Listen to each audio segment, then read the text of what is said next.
எடுத்து இன்றைக்கான செய்திக்கு கடந்து செல்லும். ஜெயிப்போம். பரலோகத்திற்கு எங்கள் நல்ல பிதாவே, தகப்பனே, இதோ இந்த காலை வேளையில் வாரத்தின் முதல் நாளிலே உம்மை நோக்கி கூடி வந்திருக்கிறோம். தகப்பனே, இதோ எங்கே 2-3 பேர் நாமத்து நிமித்தம் கூடுவீர்களோ அவர் மத்தியில் இருப்பேன் என்று சொன்ன தெய்வமே, தகப்பனே, நாங்கள் இங்கே ஒரே சபையாக, ஒரே ஆவியாக, ஒரே குடும்பமாக கூடி வந்திருக்கிறோம். தகப்பனே, எங்கள் எண்ணங்களை சிதற விடாமல் உமது சிந்தையில் நாங்கள் இந்த தொழுகையை நடத்தி செல்லுமாறு நீரே எங்களுக்கு உதவுமாறு கேட்டுக்கொள்கிறேன். தகப்பனே, இதோ இந்த செய்தியை அடியே ஞானத்தினால் அல்ல தகப்பனே, உமது பலத்தினாலும் ஞானத்தினாலும் நீர் என் வாயின் மூலியமாக பேசுமாறு கேட்டுக்கொள்கிறேன். தகப்பனே, நீரே வழிநடத்தும் காத்துக்கொள்ளும். வியாபம் எங்கள் ஆண்டவரட்சன் மீட்பெரும் குருவும் ராஜாவும் இருக்கிற இயேசு கிறிஸ்து நாமத்தினாலே கேட்டுக்கொள்ளும் நல்ல பிதாவே, ஆமென். இந்த காலை வேளையில் உங்கள் அனைவரையும் முகமுகமாய் சந்திப்பதில் மிகவும் மகிழ்ச்சியாக எண்ணுகிறேன். இன்றைக்கான செய்தி, தேவ செய்திக்கு கடந்து செல்வதற்கு முன்னாடி, இதுக்கு முன்னாடி நம்ம பார்த்தது சகரியாவை பற்றி பார்த்துட்டு இருக்கிறோம். சகரியா மொத்தம் நம்ம 2 பகுதியாக பார்த்தோம். முதல் பகுதியில் அவர் ஆன 8 அந்த ஒரே இரவில் நடக்கிற அந்த 8 காட்சிகள், அதை பற்றிய விவரம் பார்த்தோம். அதுக்கப்புறம் சகரியோட பிற்காலம், அதாவது முதல்ல இளமை காலத்தை குறித்து பார்த்தோம். அப்புறம் அவரோட முதிர் காலத்துக்கு குறித்து பார்த்து கொண்டே இருக்கிறோம். இப்போ இது ஒரு 3வது பகுதின்னு வச்சுக்கோங்க. நேரம் கரெக்டாக இருந்துச்சுன்னா நான் 4 பகுதியோட இதோட முடிச்சிடலாம் சகரியாவை. இல்லாட்டி இன்னும் ஒரு பகுதியாக கூட எடுக்க வேண்டியது வரும். ஏன்னா சகரியா ரொம்ப முக்கியமான ஒரு கேரக்டர். நீங்கள் பழைய ஏற்பாடில் பார்த்தீங்கன்னா கடைசி நாட்களில் தோன்றின ஒரு தீர்க்கதரிசி தான் சகரியா. இப்போ எப்படி உலகத்தின் அதாவது இப்போ நடக்கிற நிகழ்ச்சிகள்லாம் பார்த்தீங்கன்னா நம்மளே கடைசி காலத்தில் தான் இருக்கோம். அதே மாதிரி பழைய ஏற்பாடின் கடைசி, அந்த இயேசு கிறிஸ்து வர்றதுக்கு முன்னாடி கடைசி காலத்தில் வந்த தீர்க்கதரிசிகளில் ஒருத்தர் சகரியா. அதனாலதான் அவரோட ஒவ்வொரு வசனமுமே ரொம்ப ஆழமான வசனங்கள். நம்ம ஒரு வாட்டி படிக்கும்போது ஒரு விளக்கம் கொடுக்கும், நான் அதையே திரும்பி படிக்கும்போது வேற மாதிரி ஒரு டைமென்ஷன் காட்டும். நீங்க பாத்தீங்கன்னா ரொம்ப ஆச்சரியமா இருக்கும். ஸோ சகரியாவை பத்தி நம்ம அதனாலதான் நம்ம கொஞ்சம் டீட்டெயிலாவே பார்க்கறோம் ஒரு விஷயமுமே. அதனால பவுல் சொன்ன மாதிரி சொன்ன விஷயத்தையே திரும்ப சொல்றங்காட்டி ஒன்றும் தப்பு இல்லை, அது நல்லதுதாங்கிறாரு. ஆக சகரியாவின் முதல் 2 பகுதியை நம்ம பார்த்தோம். இன்னைக்கு 10ஆம் அதிகாரத்திலிருந்து ஆரம்பிக்கிறோம். 9ஆம் அதிகாரம் கடைசியில முடிச்சோம், அவரோட காருண்யம் அப்படின்னு சொல்லி முடிச்சோம். இப்ப 10ஆம் அதிகாரத்துக்கு வரோம். இந்த 10ஆம் அதிகாரத்துக்கு போறதுக்கு முன்னாடி ஏன் சிறு கூட்டம், இது நிறைய டைம் நம்மளுக்கு நாமே கேட்கிற கேள்விதான். நான் படிச்சது ஒரு கிறிஸ்டியன் மைனாரிட்டி இன்ஸ்டிடியூஷன். நான் இன்ஜினியரிங் படிச்சது, என் தம்பி அங்கதான் படிச்சான். நான் படித்தது 2011 முடித்தேன், அவன் 2015 முடிச்சான்னு நினைக்கிறேன். இப்போ என்னோட இன்னொரு தம்பி ஆலனும் அங்கே தான் படிச்சுட்டு இருக்கிறான்.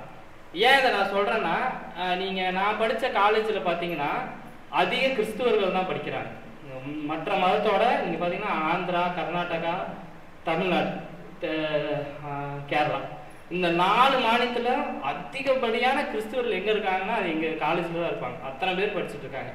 ஏன்னா அது ஒரு கிறிஸ்டியன் மைனாரிட்டி இன்ஸ்டிடியூஷன்ங்கிறங்காட்டி நிறைய தினமுமே அவங்க நிறைய ப்ரேயர் இதெல்லாமே நடத்துவாங்க. அதனாலேயே நிறைய பேர் சேருவாங்க. நான் சேர்ந்த புதுசில் ஃபர்ஸ்ட் இயர் அப்போ தான் ஹாஸ்டல் தான், நாங்கள் படித்ததெல்லாம் ஹாஸ்டல் தான். இப்போ தான் தம்பிக்கெல்லாம் டே ஸ்காலர்ட்டாங்க, வீட்டுக்கு வந்துட்டு போகலாம். நான் அப்போல்லாம் ஹாஸ்டல் தான். அப்போ நான் என்னோட ரூமில் பார்த்தீங்கன்னா ஒரு ஆந்திரா பையன், ஒரு கேரளா பையன், நாங்கள் 2 தமிழ்நாடு, ஒரு பையன் திருநெல்வேலியிலேருந்து வந்தான். அப்போ நாங்கள் முதல் நாளில் பேசிகிட்டு இருக்கும்போதே கொஞ்ச நேரம் பேசிட்டு ஃபஸ்ட்டே அவங்க கேட்டது, நீ எந்த சர்ச்சிலேருந்து வரீங்க அப்படின்ட்டு. அந்த கர்நாடகா பையனும் கேட்டான். அதுக்கப்புறம் இவங்க ஏதோ சொல்லிட்டு இருந்தாங்க. நான் சொன்னோடனே அவங்க 3 பேரும் என்னை பார்த்தாங்க, இப்படி சர்ச் இருக்கா அப்படின்ட்டு. ஏன்னா ஒருத்தர் ஒரு நாமகரணம் சொன்னாங்க, அது எல்லாமே கொஞ்சம் ஃபேமஸான நாமகரணம். நான் சொன்னதே அவங்களுக்கு தெரியல, இப்படி ஒன்று இருக்கா, எங்கே நடத்துகிறாங்க, எத்தனை பேர் இருக்கிறீங்க, இதுதான் ஃபஸ்ட்டு 2 கேள்வி தான் கேட்டாங்க. ஆனால் எனக்கு அப்போ அந்த பக்குவம் பத்தலை பதில் சொல்றதுக்கு. அப்போ நான் என்ன சொன்னேன், இது கொஞ்சம் சிஎஸ்ஐ மாதிரி அப்படின்ட்டு. ஏன்னா அந்த உரையாடல நான் அப்படியே முடிக்கிறதுக்கு தான் பார்த்தாங்க. ஏன்னா நம்மளை பார்த்து ஒருத்தங்க இப்படி ஒன்று இருக்கா அப்படின்னு கேட்டால், நம்ம பிறந்ததுலேருந்து அதில் இருக்கும்போது இப்படி ஒன்று இருக்கான்னு கேட்கும்போது நம்மளுக்கு அது கூச்சமாக இருக்கும். இப்போ பக்குவம் அதிகமாயிருச்சு, நம்ம அதை பற்றி நிறைய பேசுவோம். ஆனால் அந்த காலத்தில் எனக்கு அந்த அளவுக்கு பக்குவம் இல்லை. அவங்க அதோட முடிச்சுக்கிட்டாங்க. நான் இன்னைக்கு இந்த பாடத்தை எடுக்கும்போது எனக்கு அதுதான் யோசனை வந்துச்சு. நம்ம ஒரு சிறு கூட்டமா, ஏன் இப்படி நம்மளோட தேவன் நம்ம எல்லாம் கரெக்டாக பண்ணுவோம், எல்லாத்துலேயும் நேர்மையாக இருக்கா, அதாவது தேவன் சொன்ன இயேசு கிறிஸ்து என்னெல்லாம் சொன்னாரோ அதை அப்படியே நம்ம ஃபாலோ பண்ணிட்டு வரோம். ஏன் நம்மளை இன்னுமே சிறு கூட்டமாக பார்க்குறாங்க? இன்னும் ஏன் நம்ம சுருக்கூட்டமாகவே இருக்கோம். அது அது அந்த கேள்விக்கு எனக்கு இன்னுமே அந்த ஒரு பதில் தேடிக்கிட்டே தான் இருக்க வேண்டியதாக இருக்குது. அப்போ நான் இந்த சகரியாவோட இந்த 2 அதிகாரம் படிக்கும்போது அதுக்கான ஒரு மிகப்பெரிய விளக்கம் கிடச்சிச்சு. நம்ம இன்னைக்கு அதை தான் பார்க்க போகிறோம். அதனால தான் இன்னைக்கு நான் இந்த தலைப்போட தான் நான் இதை எடுத்து சொல்கிறேன். அதே சகரியால என்னென்ன இதுக்கான விடைகள் இருக்குங்கிறத நம்ம பார்ப்போம் இன்னும் வர்ற நேரத்தில். முதல்ல சகரியா 10ஆம் அதிகாரம் முதல் வசனத்தை படிப்போம். மழையை கர்த்தரிடத்தில் வேண்டிக் கொள்ளுங்கள். இங்க நிறுத்துவோம். கொஞ்சம் மெதுவாவே நம்ம இதை படிச்சு கடந்து செல்லலாம். பின் மாரி காலத்து. மாரி காலம்னா என்ன காலங்க? மாரி காலம்னாவே என்ன காலம்? அது மழை வர்ற காலம் தான் மாரி காலம். அடுத்த வார்த்தையை படிங்க. மழையை கர்த்தரிடத்தில் வேண்டிக் கொள்ளுங்கள். இங்க நீங்க யோசிச்சு பாருங்க, மாரி காலமே மழை வர்ற காலம் தான். ஆனா அங்க என்ன சொல்லுது? எதை வேண்டிக் கொள்ளுங்க? வெயில கிடையாது, மழையை கர்த்தரிடத்தில் வேண்டிக் கொள்ளுங்கன்னு. இப்ப மேல படிங்க. அப்பொழுது, அந்த வார்த்தை ரொம்ப முக்கியம். அப்பொழுது கர்த்தர் மின்னல்களை உண்டாக்கி, அதாவது இங்க என்ன சொல்றாங்கன்னா மாரி காலம், மழை காலம். மழை காலத்துல மழைக்கு வேண்டி வேண்டிக் கொள்ளுங்க. அப்பொழுது இப்ப மேல படிங்க. வயல்வெளிகள் அவரவருக்கு பயிருண்டாக அவருடைய மழையை கட்டளையிடுவார். இது ரொம்ப ஒரு என்ன சொல்ற சந்தேகத்துக்கான ஒரு வசனமா தெரியுது. மழை காலத்துல வெயிலுக்கு வேண்டி வேண்டிக் கொள்ளுங்கன்னா ஒரு அர்த்தம் இருக்குது. மழை காலத்துல மழைக்கு வேண்டி, மழையே வரப்போகுதுன்னு தெரியும், ஆனா நான் ஏன் மழைக்கு வேண்டி வேண்டிக் கொள்ளணும்? இது ரொம்ப ஒரு அந்த வசனமே அப்படிதான் இருக்குது. இதை நம்ம மேற்கொண்டு படிப்போம். அப்ப தேவன் என்ன எதிர்பார்க்கிறாங்க? லூக்கா 11ஆம் அதிகாரம் 13ஆம் வசனம். இங்க தேவன் என்ன எதிர்பார்க்கிறார் நம்ம கிட்ட இருந்து? லூக்கா 11ஆம் அதிகாரம் 13ஆம் வசனம். பொல்லாதவர்களாகிய நீங்கள் உங்கள் பிள்ளைகளுக்கு நல்ல ஈவுகளை கொடுக்க அறிந்திருக்கும் போது பரமபிதாவானவர் நம்மிடத்தில் வேண்டிக் கொள்ளுவதற்கு பரிசுத்தாவியை கொடுப்பது என்னது? நம்மிடத்தில் தேவன் நீங்கள் கேட்க வேண்டும் என்று எதிர்பார்க்கிறார். அதான் ரொம்ப முக்கியம். ரொம்ப ரொம்ப முக்கியமான ஒரு விஷயம். மழை காலத்துல மழை தான் பெய்ய போகுது, ஆனால் நீங்கள் கேட்டாதான் அது நடக்கும். நான் இங்கே சபைக்குள்ள இருக்கேன், எனக்கு எல்லாமே நல்ல நன்மையே நடந்துடணும்னா அது தேவன் எதிர்பார்க்க. நீங்க தேவனுடைய பிள்ளையாவே இருந்தாலும் இயேசு கிறிஸ்துவே கேட்டார், அப்பதான் அவருக்கு கிடைச்சிச்சு. ஒவ்வொரு இடத்துலையும் சொஸ்தமாக்கும் போதும் அதிசயம் பண்ணும் போதும் அவர் மேல கேட்டார். நீங்க நல்லா ஒரு வசனத்தையும் வாசி பார்த்தீங்கன்னா மேல கேட்டிருப்பாரு. கேட்டுட்டு தான் அந்த காரியத்தை பண்ணுவார். உங்களிடத்திலும் என்னிடத்திலும் அதை தான் அவர் எதிர்பார்க்கிறார். முதல்ல கேளுப்பா. நீ எத்தனை வாட்டி கேட்கறியோ அத்தனை வாட்டி நல்லதுதான். அது நடக்குது நடக்கல அது அடுத்தது, நீ கேளு. இதுக்கு ஒரு மிகப்பெரிய உதாரணம், ஒரு சம்பவத்தை பார்ப்போம். இது உங்களுக்கு தெரிஞ்ச சம்பவம் தான், இருந்தாலும் திரும்ப படிப்போம். 1 ராஜாக்கள் 18ஆம் அதிகாரம் 1ஆம் வசனம். இந்த வசனத்துக்கு படிக்கிறதுக்கு முன்னாடி இந்த சம்பவம் எங்க நடக்குது என்னங்கிறத நான் சொல்லிடுறேன். பெரிய கொடிய பஞ்சத்துல இருக்கு. ஆகாப் வந்து அங்க ராஜாவா இருக்கிறாரு. எலியா தீர்க்கதரிசிக்கு தேவன் வந்து இந்த கொடிய பஞ்சத்துல இருக்கும்போது எலியா தீர்க்கதரிசிக்கு வராரு, வந்து தரிசனமாகிறாரு. இப்ப படிங்க 1 ராஜாக்கள் 18:1. அநேக நாள் சென்று 3ஆம் வருஷமாகையில் கர்த்தருடைய வார்த்தை எலியாவுக்கு உண்டாகி, நீ போய் ஆகாபுக்கு உன்னை காண்பி. ஆகாப்பு தான் அந்த ராஜா.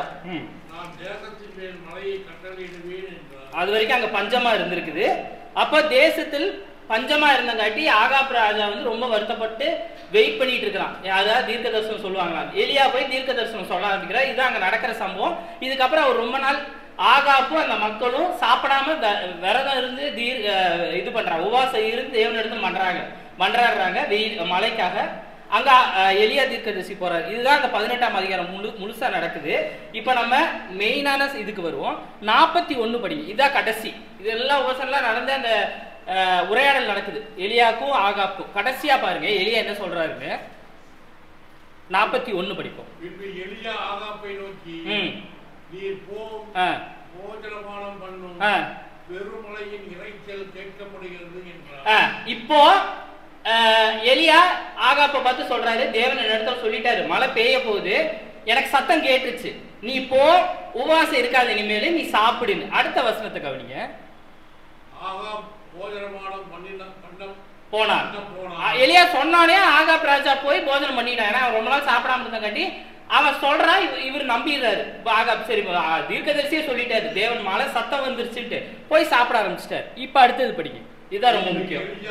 கர்மேல் பர்வதத்தினுடைய சிகரத்தின் மேல் ஏறி தரையிலே பணிந்து தன் முகம் தன் முழங்காலில் படக்கும். தன் ஊழியக்காரனை நோக்கி நீ போய் சமுத்திரமுகமாய் என்றான். இப்போ எலியா என்ன பண்றாரு? போஜனம் பண்ணல. அவரும் உபவாசம் தான் இருந்திருக்காரு, போஜனம் பண்ணல. தேவன் எடுத்து திரும்பவும் கேட்கிறாரு. முழங்கால் படியிட்டு கர்மேல் மலையில போய் நின்று முழங்கால் படியிட்டு கேட்கிறாரு. நீங்க நல்லா கவனிச்சு பாருங்க, ஆல்ரெடி மழை வர்றதுக்கான சத்தம் கேட்டுருச்சு, இடி இடிச்சிருச்சு, ஆனா மழை இன்னும் வரல. எலியாக்கு இது நல்லா தெரியும். அங்க அவர் முழங்கால் படியிட்டு கேட்கிறாரு. எத்தனை வாட்டி கேட்கிறாருன்னு மட்டும் பாருங்க.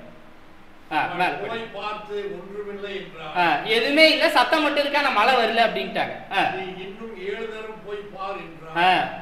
7 தரம் இவன் இதோ சமுத்திரத்திலிருந்து ஒரு மனுஷனுடைய உள்ளங்கை 7ஆம் தரம் 7வது வாட்டி போகும்போது இவன் சிறிய மேகம் எழும்புகிறது என்றான். அப்பொழுது அவன் நீ போய் ஆகாப்பை நோக்கி மழை உம்மை தடை செய்யாதபடிக்கு ரதத்தை பூட்டி போய்விடும் என்று சொல் என்றான். இப்பதான் எலியா என்ன கன்ஃபார்ம் பண்றாருன்னா மழை வருதுன்ட்டு. இங்க தேவனே சொல்லிட்டாரு மழை வரும்ட்டு. சத்தமும் கேட்டுச்சு, ஆனா எலியா ஜபத்தை விடல. அங்க எலியா 7 தடவை போய் அந்த ஊழியக்காரன்ட்ட சொல்றான், நீ போய் பாரு. 7 தடவை வந்து ஒண்ணு இல்லைன்னு தான் சொல்றான். ஆனா 7 தடவை சொல்ற வரைக்கும் இவர் கேட்டுட்டே இருக்காரு தேவன்கிட்ட. தேவன் மழையை கொடுங்க, மழையை கொடுங்க. தேவன் சொல்லிட்டாரு.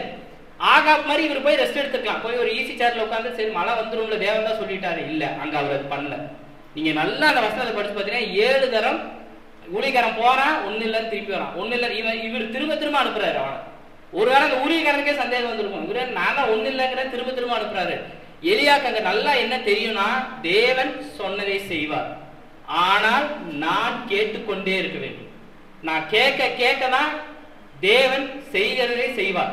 நான் கேட்டுட்டேன், ஒரு வாட்டி தேவன் சொல்லிட்டாரு, நான் கேட்டுட்டேன், எனக்கு ஒரு காரியம் ஆகணும், நான் கேட்டுட்டேன், அமைதியா நான் போய் ஈஸி சேர்ல உட்காந்து அங்க நடக்க போறது கிடையாது. இங்க சகரியாவும் அதே தான் சொல்றாரு, கேளுங்க, கேட்டுட்டே இருங்க. இயேசு கிறிஸ்து சொல்றான், தட்டுங்க தட்டுங்க. அந்த வார்த்தை திரும்ப திரும்ப சொல்லுவார், தட்டிக்கிட்டே இருங்க. இங்க அதுதான் நடக்குது. கடைசியா 7ஆம் தரம் அந்த கடைசி வசனத்தை மட்டும் பாருங்க, 45. ஆகாப்ப வந்து திரும்பி நீ போப்பா, உன் அரண்மனைக்கு போயிரு, மழை வரப்போகுதுன்னு எச்சரிக்கிறாரு. 45 பாருங்க, ரொம்ப அருமையா இருக்கும். வானம் நேரங்களினாலும் காற்றினாலும் கருத்து பெருமழை உண்டாயிற்று. ஆகாப் ரதத்தில் ஏறி இஸ்ரவேலுக்கு போனான். இவன் போறதுக்கு முன்னாடி அங்க பெரிய மழை வந்துருச்சு. இப்படிதான் தேவனுடைய ஆசீர்வாதம் இருக்கும். ஆனால் அது வர்ற வரைக்கும் நாம் கேட்டுக்கொண்டே இருக்க வேண்டும். நான் ஒரு வாட்டி கேட்டுட்டேன், அது நடக்கும், நீங்க அங்க நின்னுட்டீங்கன்னா அது அங்க நடக்காமே போயிடும். இங்க ஆகாப் தன் அரண்மனைக்கு போறதுக்கு முன்னாடி மழை பெய்யன்னு இருந்துச்சு. அதான் கீழே எல்லாம் அதான் போட்டிருக்கும். இதுதான் முதல் வசனத்துல சொல்றாங்க. இப்ப மேல 2வது வசனத்தை படிப்போம், திரும்ப சகரியாவுக்கு வருவோம். இது ஒரு உதாரணம் தான், அதுக்கு தான் நான் அந்த இதை எடுத்தேன். திரும்ப சகரியா 2ஆம் வசனத்துக்கு வருவோம். இப்ப தேவன் முதல்ல கேளுங்கள் சொல்லிட்டாரு. இப்ப அடுத்த பகுதிக்கு வர்றாரு, படிப்போம். அபத்தமானதை சொல்லிட்டு குறி சொல்லுகிறவர்கள் பொய்யை தரித்தார்கள். சொப்பனக்காரர் வீணானதை சொல்லி ஏற்றமாக தேற்றரவு பண்ணினார்கள். ஆகையால் ஜனங்கள் ஆடுகளை போல சிதறி மேய்ப்பே இல்லாததினால் சிறுமைப்பட்டார்கள். போதுமானது. மேலையும் படிச்சிருங்க, நம்ம அதுக்கப்புறம் பார்ப்போம். 3வது வசனத்தையும் படிச்சிருங்க. மேய்ப்பருக்கு விரோதமாக கோபம் மூண்டது, கடாக்களை தண்ணீர். போதுமானது. இப்போ தேவன் அடுத்தது அங்க இருக்கிற மேய்ப்பர்கள் ஆசாரியர்களை பார்த்து கேட்கிறாரு, நீ அபத்தமானதை செய்யற, நீ சொல்ற எந்த விஷயமுமே உண்மை கிடையாது, நீ எனக்காக நீ தீர்க்கதரிசனம் சொல்றேங்கிற பேர்ல பொய்யான விஷயங்களை சொல்ற. இன்னைக்கு கூட நீங்க பாத்தீங்கன்னா நிறைய இந்த மாதிரி நடக்குது. சகரியா காலத்துல மட்டும் இல்ல, இன்னைக்கு கூட நிறைய நேரத்துல இந்த மாதிரி நடக்கும். நானே நீங்க டிவியில பாத்தீங்கன்னா தெரியல, நான் பார்த்திருக்கேன், நிறைய பேர் சொல்லியிருப்பாங்க. நேற்று ஒரு போன வாரத்துல ஒரு ஒளிபரப்புல பேசிட்டு இருக்காரு ஒருத்தர். அவரு ரொம்ப தெரிஞ்ச ஒரு கிறிஸ்துவ உபதேசர் தான். டெய்லி நைட்டு என் கூட இயேசு கிறிஸ்து வருவாரு, என் ரூம்ல இருப்பாரு. அடுத்த நாள் நான் என்ன உபதேசம் பண்ணணும், என்ன செய்தி கொடுக்கணும்னு சொல்லுவாரு, அதுபடி தான் நான் செய்வேன் அப்படியே சொல்றாரு. இன்னொருத்தர் பாத்தீங்கன்னா, அது இது கொஞ்சம் வருஷத்துக்கு முன்னாடியே வந்துச்சு.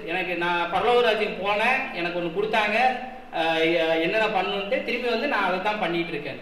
இதெல்லாம் ரொம்ப ஒரு அபத்தமான ஒரு விஷயம். அது அது வேதாகம் தெரிஞ்சவங்களுக்கு தான் அது தெரியும். இது எவ்வளவு ஒரு அபத்தமான விஷயங்கிறது. இயேசு கிறிஸ்து இறந்து உயிர் தெரிந்து போயிட்டார். இன்னும் திரும்ப அவர் வரவே இல்லை. எப்ப அவர் வரப்போறார், இரண்டாம் வருகை எப்ப நடக்க போகுதுன்னு யாருக்குமே தெரியாது. இவங்கெல்லாம் சொல்ற மாதிரி தினமும் இயேசு கிறிஸ்து வந்துட்டு போயிட்டு இருந்தா நம்ம ஏன் சபை கூடணும்? இங்க சபை கூடுறதுக்கு ஒரு அர்த்தமே இல்லையே. நீங்க எது வரைக்கும் நம்ம சபை கூடணும்? அங்கதான் இயேசு வந்துட்டாரு, அப்படியே நம்ம சபை கூடணும். இது இது ரொம்ப அபத்தமான விஷயம். சகரியா இதைத்தான் ரொம்ப கடுமையா வன்மைக்கிறாரு. டேய், நீ ரொம்ப அபத்தமா ஒரு விஷயத்த பண்ணிட்டு இருக்கீங்க. நீங்க அந்த கடைசி 2ஆம் அதிகாரம் கடைசி வார்த்தையை மட்டும் படிங்க.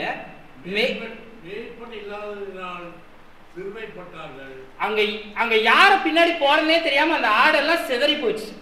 இதுதான் சகரியா அங்க சொல்றாரு. நீ பண்றதெல்லாம் அபத்தமானவைகள். இப்ப அப்படிதான் நடந்துட்டு இருக்கு. இப்ப நிறைய பெரிய கூட்டத்துல பாத்தீங்கன்னா ஓப்பனாவே பேசுறாங்க. இப்படிதான் நடக்குது, நான் டெய்லி பேசிட்டு இருக்கிறேன், நான் பேசுறதா உங்ககிட்ட சொல்றேன். இயேசு கிறிஸ்து எங்கேயுமே சொல்ல. நான் ஒருத்தர் பவுலுக்கு சொன்னதை போல அவர் வெளிப்படுத்தினதா வானத்திலிருந்து இறங்கினாராம் சடுதியில. அந்த மாதிரி இது வரைக்கும் யாருக்குமே வெளிப்படுத்தல. ஆனா இவங்க அபத்தமா இத்தா பெரிய கூட்டத்தை ஒரு மேய்ப்பன் இல்லாத ஒரு ஆடு மாதிரி சிதறடிக்கிறாங்க. காரணம் என்னன்னா நம்பிக்கை. அவங்க சொல்றதெல்லாம் நம்புறங்காட்டி இது பின்னாடி சகரியாவே சொல்றாரு, ஒரு முட்டாள்தனமான ஒரு கூட்டமா இருக்காங்க அப்படின்ட்டு. ஏன்னா இது ரொம்ப அபத்தமான விஷயங்கள். 3ஆம் வசனத்துல அதனால தான் அவர் அது என்ன சொல்றாருன்னா, மேய்ப்பருக்கு விரோதமாக என் கோபம் உண்டது. இந்த மாதிரி அபத்தமாய் சொல்லி பொய் உபதேசம் சொல்ற ஆசாரியர்கள், வேதபாரர்கள், சபை நடத்துறவர்களுக்கு என் கோபம் உண்டது. கடாக்களை தண்டித்தேன். அதாவது ஆண் ஆடுகள் தான் கடாக்கள் மால், அது நமக்கு தெரியும். அதாவது மேய்ப்பனை மட்டும் இல்ல, ஆடுகளையுமே நான் தண்டிச்சேன். ஏன்னா நீ கண்மூடித்தனமா அவங்கள ஃபாலோ பண்ற. நான் சொன்ன வேதாகமத்தை விட்டுட்டு நீ கண்மூடித்தனமா ஒருத்தர் மேடை ஏறி பேசுறங்காட்டி நீ அவனை ஃபாலோ பண்ற. இதை நான் வன்மையா கண்டிக்கிறேன். அடுத்தது நீங்க அதே வசனத்துல படிங்க. மேய்ப்பருக்கு விரோதமாக என் கோபம் உண்டது, கடாக்களை தண்டித்தேன். சேனைகளின் கர்த்தர் யூதா வம்சத்தாராகிய தமது மந்தையை விசாரித்து அவர்களை யுத்தத்திலே தமக்கு தமது சிறந்த குறையாக நிறுத்துவார். மத்தேயு 9:36 படிங்க. இந்த மேய்ப்பன் இல்லாத ஆடுகளை பத்தி அவர் அங்கேயுமே இயேசு கிறிஸ்து தெளிவா சொல்றாரு.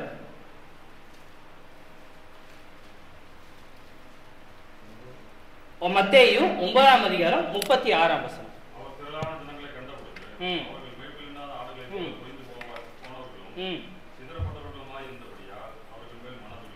தேவன் இயேசு கிறிஸ்து அங்க சிதறப்பட்ட அந்த இஸ்ரேல் மக்களை பார்க்கும்போது அவங்க யாரை பின்பற்றுறதுனே தெரியல. இன்னைக்கு உலகமும் அப்படிதான் இருக்குது. நீங்க பாத்தீங்கன்னா முக்குக்கு முக்கு கூட்டமா இருக்குது. நீங்க இப்ப இங்க இருந்து டவுன் ஹால் வரைக்கும் போங்களேன், எவ்வளவு கூட்டம் இருக்கு நீங்களே பாத்திரலாம். இதுல எது உண்மையானது எது பொய்யானது, இவங்க என்ன சொல்றாங்கிற ஒரு குழப்பத்திலேயே நீங்க உலகத்தாரே வந்துருவாங்க. என்னப்பா இவ்வளவு பேர் வச்சிருக்கீங்க அப்படின்ட்டு. என் காலேஜ்லயுமே அப்படிதான். பாத்தீங்கன்னா ஒரு கிளாஸுக்குமே அத்தனை நாமகரணம் கூட்டம் இருக்கும், ஒருத்தரும் ஒரு சபமாக. ஆனா தேவன் உண்மையான சபையை சிறு கூட்டமாய் பார்க்கிறார். அங்க அவ்வளவுதான். அவர் அது சிறு கூட்டமா பெருக்கூட்டமாங்கிறதெல்லாம் யோசிக்கணும். உண்மையான சபை வேதாகமத்தின்படி நடக்கிற சபை இங்க. அதனாலதான் அவர் திரும்ப என்ன சொல்றாருன்னா, இந்த இஸ்ரேல் மக்களை பார்த்து நீ மேய்ப்பன் இல்லாத ஆடுகள் போல் சிதறிண்டு இருக்கிறார் அப்படிங்கிறார். இப்ப மேல படிப்போம். இதைதான் 3ஆம் வசனத்துல அவர் சொல்லிட்டு மேல இப்ப அவர் அதுலயே சொல்றாரு பாருங்க. 3ஆம் வசன கடைசியில தமது மந்தையை விசாரித்து அவர்களை யுத்தத்திலே தமது சிறந்த குதிரையாக மேல படிங்க. 4ஆம் வசனம். அவர்களிலிருந்து கோடிக்கல்லும் அவர்களிலிருந்து கூடார முளையும். இப்போ இந்த கூட்டத்துல இருந்து ஒருத்தர் எழும்புவார். இதைத்தான் அங்க சகரியா சொல்றாரு.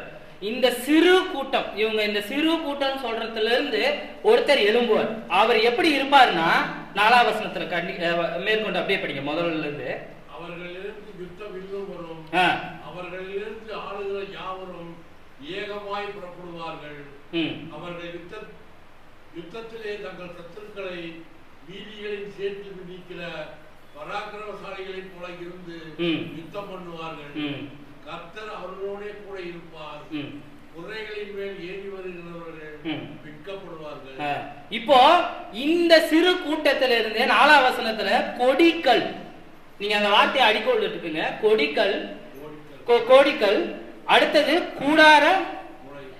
அதாவது கூடாரம் நீங்க பாத்தீங்கன்னா இப்படிதான் போட்டிருப்பாங்க. இதுக்கு நடுவுல ஒரு குச்சி இருக்கும். அந்த குச்சியை எடுத்துட்டீங்கன்னா கூடாரம் நிக்காது. இங்க இயேசு கிறிஸ்துவானவர் அந்த குச்சியா இருக்கிறார் இந்த கூடாரத்துக்கு. இப்ப அந்த கூடாரத்துக்கு மெயினா அந்த குச்சி தான். அதுக்கப்புறம் தான் சைடுல குச்சி வைப்பாங்க. நீங்களும் நானும் அந்த சைடு குச்சி. இப்ப மெயின் குச்சியில இருந்து விளக்குனீங்கன்னா கூடாரம் அப்படியே சரிஞ்சிடும். அதே மாதிரி சைட்ல இருந்து குச்சியை நறுத்திட்டே வந்தீங்கன்னா கூடாரம் அப்படியே அமுங்கும். அந்த ஒரு குச்சி நிற்கும், ஆனா மற்ற சைட்லாம் அப்படியே அமுங்கிட்டே வரும். அது கூடாரமே சின்னதாயிடும். அப்ப நீங்களும் நானும் எவ்வளவுக்கு எவ்வளவு வைராக்கியமா இந்த சபையில இருக்கிறோமோ அவ்வளவுக்கு அவ்வளவு கூடாரம் பெருசாகும். நம்மளோட மனதிலேயே நம்ம ஏதோ ஒரு குழப்பத்துல என்னடா இது சின்னதா இருக்கோமே இதா இருக்கோமே நினைச்சா நம்ம இன்னும் சின்னதாய் கொண்டே போவோம். அதுதான் அவர் சொல்றாரு, நான் உன்னை யுத்த வீரனா நிறுத்துறேன். நீ நிற்கும் போது யாரு வெட்கப்படுவாங்கன்னு கடைசி வசனத்துல போட்டிருக்கீங்க. அதே அதிகாரத்துல கடைசியில பாருங்க, குதிரைகள் மேல் ஏறி வர்றவங்களே வெட்கப்படுவாங்க. நீ கழுதைகள் மேல நின்று இருக்க. இதை நம்ம பார்த்தோம், கழுதை உதாரணம். நீ கழுதையில தான் நான் உன்னை நிறுத்த போறேன். இயேசு கிறிஸ்துவே கழுதையில தான் வந்தாங்க, குதிரையில வரல. அவர் பாவங்களை மன்னிக்க இரக்கம் செய்ய கழுதை மேலதான் வந்தார். இன்னைக்கு ஒருத்தன் கழுதை மேல வந்தானா நம்மளுக்கு நிலைமை தெரியும். நீங்க ரோட்ல ஒரு கழுதையை கயிறு பிடிச்சி எடுத்துட்டு போங்களேன், உங்களை எப்படி ஒருத்தன் பார்ப்பான். நீங்க கழுதை மேல ஏறி உட்கார்ந்து போனீங்க, முடிஞ்சு வீடியோ எடுத்து போட்டு முடிச்சிருவாங்க அதோட. ஆனா இதுல நீங்க குதிரை மேல போங்களேன், பெரிய ஆளா இருப்பான் போல குதிரை மேல வர்றான். ஆனா இங்க தேவன் அப்படியே அதை ரிவர்ஸ் ஆக்குறாரு. கழுதை மேல நின்னவனை பெருசாவும் குதிரை மேல நின்னவனை வெட்கப்படவும் வைக்கிறார். இது தேவன் பார்வை. நீங்களும் நானும் சிறு கூட்டமாய் இந்த கழுதையின் மேல் ஏறுகிறவர்களா தான் இருக்கும். நம்மை நாமே என்னைக்கு நம்ம தாழ்மைப்படுத்துறோமோ அன்னைக்கு தேவன் நம்மை உயர்த்தி கொண்டே போவார். இது நம்ம வந்து ஒரு பெருமையா சொல்லிக் கொள்ற ஒரு விஷயம் தான். இப்ப மேல படிப்போம், இதைத்தான் அங்க சொல்றாங்க 5ஆம் வசனத்துல. மேல படிப்போம். அவருடைய யுத்தத்திலே தங்கள் சத்துருக்களை நீதிகளின் சேர்த்து மிதிக்கிற பராக்கிரமசாலிகளைப் போல இருந்து யுத்தம் பண்ணுவார்கள். கர்த்தர் அவர்களோட கூட இருப்பார். குதிரைகளின் மேல் ஏறி வருகிறவர்கள் வெட்கப்படுவார்கள். இது வந்து நம்மளை குறித்து அங்க சொல்லப்படுகிறது. அடுத்த வசனம், நான் யூதா வம்சத்தாரை பலப்படுத்தி யோசேப்பு வம்சத்தாரை ரட்சித்து. இங்க 2 ராஜ்யத்தை குறித்து படிக்கிறோம்.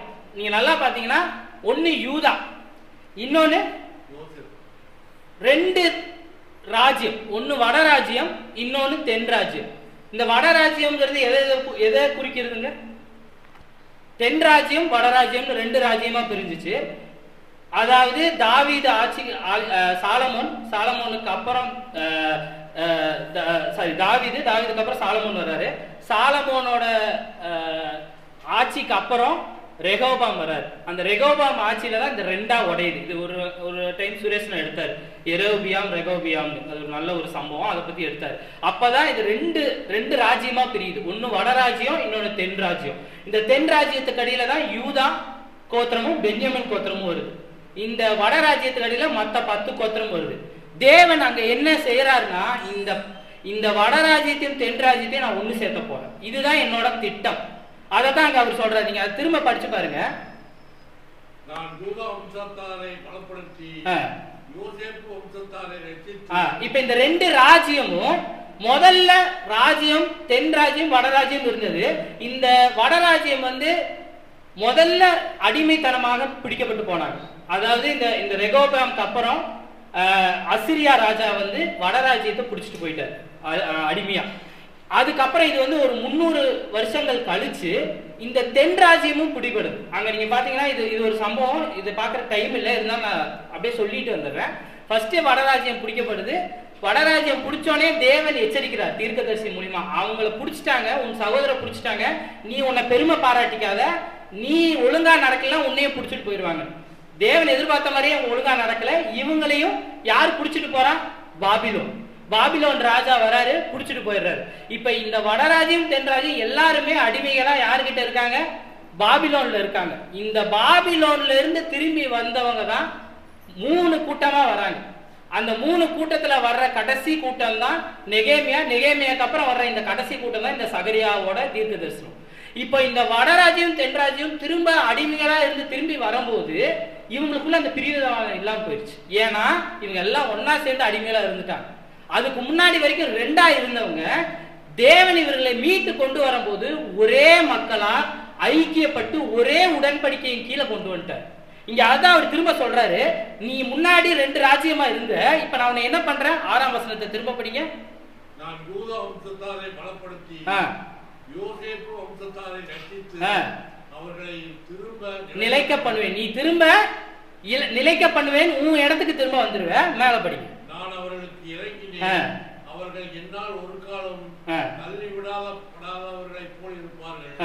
நான் அவர்களுடைய தேவனாகிய கர்த்தர், நான் அவர்களுக்கு செவி கொடுப்பேன். இது தேவன் அந்த கடைசி நாட்கள்ல அந்த இஸ்ரேல் மக்களை பார்த்து சொல்ற ஒரு வாக்குத்தத்தம். நான் உன்னை தள்ள, பயப்படாத, நீ 2 ராஜ்யமா பிரிஞ்சு இருந்த, இப்ப நான் உன்னை ஒரே மக்களா கூட்டி வந்து சேர்த்துட்டேன். இன்னைக்கு நீங்களும் நானும் ஞானஸ்தானம் பெற்று சபைக்குள்ள வரும்போதும் இதே சம்பவம் தான். நம்ம வெளியே இருக்கும் போது வெவ்வேறு மக்களா இருந்தோம், ஆனா நம்ம உள்ள சபைக்குள்ள வந்ததுக்கு அப்புறம் தேவனுக்கு அடியில் ஒரே இயேசு கிறிஸ்துவின் சரீரம், அந்த சரீரத்துக்கு அடியில ஒரே மக்களா இருக்கிறோம். இப்ப மேல படிப்போம் 8ஆம் வசனம். நான் அவர்களை பார்த்து வயல் போட்டு அவர்களை கூட்டிக் கொள்ளுவேன், அவர்களை மீட்டுக் கொண்டேன், அவர்கள் பெருகி இருந்தது போலவே பெருகி போவார்கள். இப்ப நீங்க சின்ன கூட்டமா இருக்கீங்க, ஆனா நீங்க எப்படி ஆவ? அவ்வளவு. அங்க அதான் தேவனுடைய வாக்குத்தத்தம். நீ இதை பார்த்து பயப்படாத, நீ ஒரே ராஜ்யத்துக்கு அடியில வந்துட்ட, தேவனுடைய ராஜ்யம். இனிமேல் நீ வட ராஜ்யம் கிடையாது, தென் ராஜ்யம் கிடையாது, உனக்குள்ள யூதாவும் கிடையாது, பென்யமீனும் கிடையாது. நீ ஒரே ராஜ்யத்துக்குள் வந்துட்ட, நாமும் ஒரே ராஜ்யத்துக்குள்ள வந்துட்டோம். இது நியாயப்பிரமாணத்தின் காலத்தில் நடந்தது. இப்ப நம்ம இருக்கிறது கிருபையின் காலம், சபையின் காலம். இயேசு கிறிஸ்துவின் சரீரத்துக்கு அடியில் நம்ம ஒரே ராஜ்யம், இயேசுவின் ராஜ்யத்துக்கு அடியில தான் வந்திருக்கோம். அப்ப உங்களுக்குள்ள ஒரு வேற்றுமை, இது வந்து நம்ம ஒரு சிறு கூட்டம் அப்படின்னு நீங்க நினைச்சீங்கன்னா, அங்க தேவன் உங்களுக்கு சொல்ற அந்த ஒரே வசனம் என்ன? கடைசி லைனை மட்டும் படிங்க, அந்த 8ஆம் அதிகாரம் கடைசி லைன். அவர்கள் பெருகி இருந்தது போலவே பெருகி போவார்கள். இதுதான் அவர் உங்களுக்கு கொடுக்கிற வாக்குத்தத்தம். நீ பாக்குற கவுண்ட பார்க்காதீங்க, எத்தனை பேர் கூடுறாங்கிறத பார்க்காது, அது என்னோட பொறுப்பு. நீ வேதாகமத்தின்படி நடந்தியா, என் புதிய உடன்படிக்கைக்கு உடன்பட்டு இருக்கிறியா, அவ்வளவுதான். இயேசு கிறிஸ்து உன் சகோதரரை போல அவர் எப்படி நடந்தாரோ அதே அடிச்சுவரை பின்பற்றி நடக்கிறியா, அதை மட்டும்தான் அவர் அங்க பாக்குறாரு. இங்க நீங்க சிறு கூட்டமா பெரிய கூட்டமா இந்த கோத்திரமா, அது அந்த கணக்கே கிடையாது. இங்க எல்லா ராஜ்யத்தையும் உள்ள கொண்டு வந்துட்டாரு. இங்க அங்க இஸ்ரேல் மக்கள் பாத்தீங்கன்னா அவ்வளவு பிரிஞ்சிருந்தாங்க, ரெண்டு எக்ஸ்ட்ரீம்னா பிரிஞ்சிருந்தாங்க. ஏன்னா ஒருத்தங்க வந்து பலிபீடத்தை தனியா அவங்களுக்குன்னு உண்டாக்குனாங்க, இது இன்னொரு மக்களுக்கு பிடிக்கல, அதனாலேயே பிரிஞ்சாங்க 2 பேரும். ஆனா அவங்க அடிமையா போனக்கப்புறம் தங்களோட தவறை உணர்ந்து, பாவங்களை உணர்ந்து, எரேமியா தீர்க்கதரிசி மூலமா சொன்னக்கப்புறம் அவங்க திருந்தி பாபிலோன்ல இருந்து வெளியே வரும்போதே ஒரே ராஜ்யமா கொண்டு வந்தாங்க. இன்னைக்கு நீங்களும் நானும் இதைத்தான் இங்க யோசிக்கிறோம். நம்ம யோசிக்கிறது இந்த கூட்டத்தை பத்தி யோசிக்கவே கூடாது. இங்க நம்ம சுத்தி நடக்கிறது பெரிய கூட்டமா இருக்கலாம் சுத்தி, ஆனா இங்க நம்ம கூடும்போது இந்த ஒண்ணு மட்டும் தான் நம்ம யோசிக்கணும். நம்ம பாவத்தின் அடிமைகளாக இருந்தோம், ஆனா இந்த சபைக்குள்ள வரும்போது இயேசு கிறிஸ்துவின் சரீரத்துக்குள்ள ஒரே அவயங்களா இருக்கும். நம்ம எல்லாம் ஒரு அவயமா இருக்கும், இயேசு கிறிஸ்து அது தலையா இருக்கு. இந்த ஒரு கான்செப்ட் மட்டும் நம்மளுக்கு தெரிஞ்சிருச்சுன்னா நம்ம மற்ற எதை பார்த்துமே பயப்பட மாட்டோம், வெட்கப்பட மாட்டோம். நான் அன்னைக்கு வெட்கப்பட்டு அது சொல்லாம விட்ட மாதிரி நம்ம சொல்லாம இருக்கவே மாட்டோம்.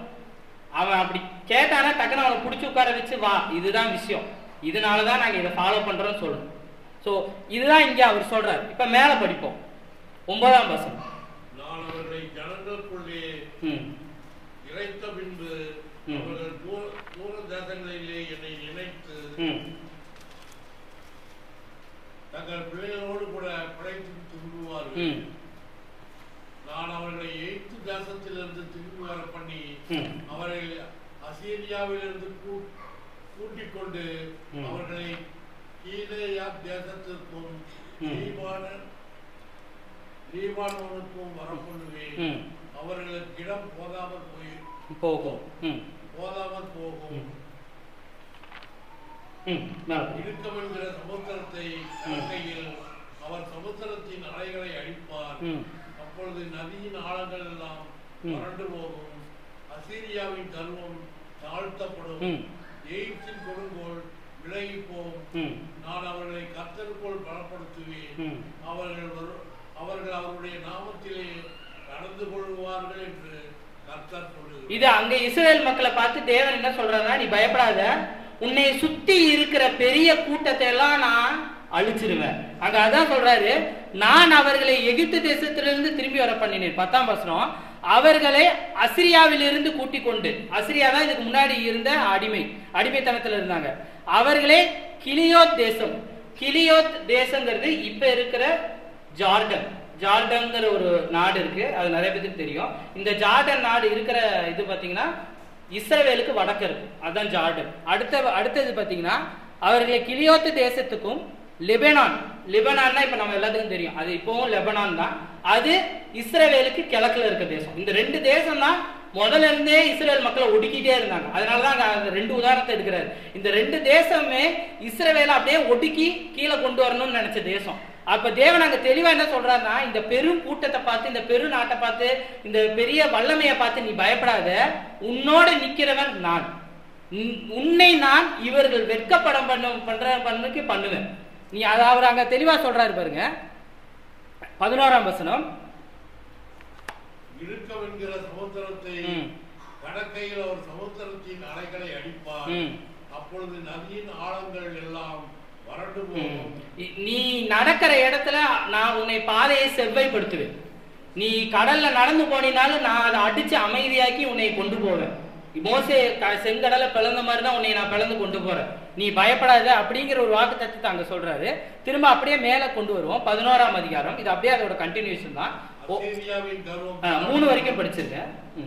அசீரியாவின் கர்வம் தாழ்த்தப்படும், எகிப்தின் கொடுங்கோல் விலகி போகும், நான் அவர்களை கர்த்தருக்குள் பலப்படுத்துவேன், அவர்கள் அவருடைய நாமத்திலே நடந்து கொள்வார்கள் என்று கர்த்தர் சொல்லுகிறார். மேல படிங்க. இப்ப 11ஆம் அதிகாரம். இது அவரை ஒடுக்கிறவங்களை பத்தி சொல்லிட்டு மேல அதே கண்டினியூ பண்றாரு, அதனாலதான் அப்படியே படிக்கிறோம். 3 வரைக்கும் படிச்சுங்க. அக்கினி உன் கேதுருமரங்களை பட்சிக்கும்படி உன் வாசல்களை திற, தேவதாரு விருட்சங்களை புலம்புங்கள், கேதுருமரங்கள் விழுந்தது, பிரமாணமானவைகள் பாழாக்கப்பட்டன, மாசானின் கருவாளி மரங்களை புலம்புங்கள், அருளுள்ள தோளை கீழே தள்ளப்பட்டது, கீழே தள்ளப்பட்டது, மேய்ப்பறைகளின் மகிமை அழிந்து போனபடியால் அவர்கள் அலறுகிற சத்தம் கேட்கப்படுகிறது, யோர்தானின் பெருமை அழிந்து போனபடியால் வாழசிங்கங்கள் கத்திக்கிற சத்தம் கேட்கப்படுகிறது. இன்னைக்கு கூட நீங்க நியூஸ்ல பாத்தீங்கன்னா இந்த ரெண்டு தேசமும் இன்னும் இப்படியே தான் இருக்கு. அவங்கள ஒரு பதட்டத்திலேயே இஸ்ரேல் வச்சிருக்காங்க. இன்னைக்கு நீங்க முந்தானத்தை நீங்க பாத்தீங்கன்னா இந்த செய்தி தான் போட்டிருந்தாங்க. அவங்க ரெண்டு நாட்டையும் ஒரு பதட்டத்திலே வச்சிருக்காங்க. இவங்க மேற்கொண்டு இஸ்ரவேலை தாக்காதபடிக்கு ஒரு 2 சைடுமே நிறுத்தி வச்சிருக்காங்க. இந்த ஜார்டானும் லிபனானும். இது எழுதுனது எப்பங்க? 2024 வருஷத்துக்கு முன்னாடி. இது கிட்டத்தட்ட அதுல இருந்து 400 வருஷம் போட்டுருக்குங்க. 2500 வருஷத்துக்கு முன்னாடியே தேவன் ஒரு வாக்கு தத்தத்தை கொடுத்துட்டாரு. அது இன்ன வரைக்குமே அதனால அவங்களால யாராலையுமே ஒண்ணும் பண்ண முடியல. நீங்க இன்னைக்கு நியூஸ் பாக்குறவங்களுக்கு எல்லாம் தெரியும், இந்த லெபனான் வந்துகிட்டே இருக்கும். நீங்க பாத்தீங்கன்னா லெபனான், ஜார்டான், அரபு தேசம், இந்த 3 தான் சுத்தி இருக்கு. நீங்க இந்த எல்லா தேசத்துக்கும் நடுவில் இருக்கிறது தான் இஸ்ரேல். நீங்க நல்லா பாத்தீங்கன்னா எல்லா தேசத்துலயும் என்ன வளம் இருக்கும், ஆனா இஸ்ரேல்ல என்ன வளம் இருக்காது. ஆனா கிழக்கிய தேசத்துல எல்லாத்துலயுமே என்ன வளம் இருக்கும், அது அந்த தேசத்தோட இது. ஏன்னா அதுக்கான உஷ்ணம் வெயிலுங்கிற காட்டி அந்த எண்ணெய் உற்பத்தி ஆகிட்டே இருக்கும். ஆனா இஸ்ரேல்ல மட்டும் என்ன வளம் இருக்காது. நீங்க எடுத்து பாத்தீங்கன்னா தெரியும். ஆனாலும் தேவன் இன்ன வரைக்கும் இஸ்ரவேலை மீட்டு கொண்டே வந்துட்டு இருக்காரு. அவர் இன்ன வரைக்குமே இஸ்ரவேல் அவங்க கையில அகப்படவே இல்லை. இது இப்ப வரைக்கும் இருக்கிற ஒரு வாக்குத்தத்தம். அது அவர் சகரியா மூலமா அப்பவே சொல்லிட்டார். இதில் நம்மளுக்கு என்ன தெரிஞ்ச ஒரே விஷயம்னா, நம்மளை சுத்தி என்னவள இருக்கலாம், நம்மளை சுத்தி இருக்கிறவங்க எல்லாம் பெரிய ஆளுகளா இருக்கலாம், ஆனால் நம்முடன் இருப்பவர் தேவன். அந்த இஸ்ரவேல் இப்ப இருக்கிற இஸ்ரவேல் நம்ம சபை தான். இந்த சபைக்கு சுத்தி எல்லா பிரச்சனையும் இருக்கலாம், இங்க சுத்தி வரலாம் போலாம், என்ன வேணா நடக்கலாம். ஆனா இங்க என்ன ஆனாலும் ஞாயிற்றுக்கிழமையான சபை கூடும். எத்தனை பேர் இருந்தாலும் சபை கூடும். நான் இத்தனை ஒரு 36 வருஷம் ஆச்சு, எனக்கு 36 வயசு ஆயிடுச்சு. நான் குழந்தையில இருந்தே இங்கதான் இருக்கேன். நான் தெரிஞ்சுட்டு ஒரே என்ன நடந்தாலும் இங்க சபையை கூடியது. இது என்ன, இது இஸ்ரவேல் மாதிரிதான். என்ன பிரச்சனை நடந்தாலும் இங்க தேவனுக்கான காரியங்கள் நடந்து கொண்டே இருக்கும். ஏனென்றால் இதை நடத்துபவர் மனிதர் அல்ல, இங்க நடத்துறவங்க மனிதர் இல்லை. இதற்கு பின்னாடி தேவனுடைய சித்தம் இருக்கிறது. இங்க நம்ம வந்து உட்கார்றது தேவனுடைய சித்தம். இதைதான் அங்க சொல்றாங்க. மேல படிப்போம், 4ஆம் வசனத்தை படிப்போம். 4:5 படிச்சிருங்க.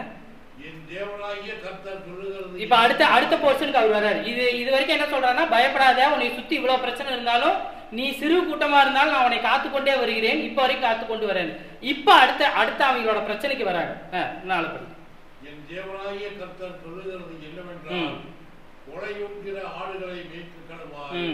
அவைகள் உடையவர்கள் அவர்களை கொன்று போட்டு தங்களுக்கு குற்றமில்லை என்று எண்ணுகிறார்கள். அவைகளை விற்கிறவர்கள் கர்த்தருக்கு ஸ்தோத்திரம், நாங்கள் ஐஸ்வர்யம் உள்ளவர்களானோம் என்கிறார்கள்.